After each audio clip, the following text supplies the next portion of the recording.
Anche quest'anno riproponiamo il matrimonio, lo sposalizio benedetto di Costanza e Brancaleone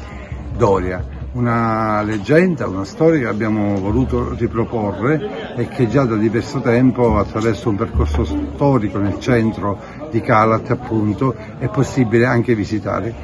Questa sera il matrimonio qui accanto a me ho Costanza e ho anche Brancaleone e quindi sarà una serata ricca di sorprese, sia con gli sbandieratori di Caccamo, sia con la danza del fuoco, e poi faremo il corteo storico che ci accompagnerà insomma lungo le vie del centro storico di questa cittadina che si propone sempre più come città degli sposi. Tutte le serate sono state molto partecipate, sono molto contento e soddisfatto. Questa sera il corteo e poi a seguire il giorno 1 Sasà Selvaggio, per così via fino al giorno 11, intanto con una serata dedicata alla moda, e poi riprenderemo fino al 26 di agosto. Abbiamo presentato delle danze storiche medievali, chiaramente legate al momento della festa del banchetto, poi abbiamo fatto la danza del fuoco che è tipica di quel periodo come intrattenimento nei grandi eventi, un odalisca come momento proprio legato al pranzo per questi grandi festeggiamenti che si facevano nelle corti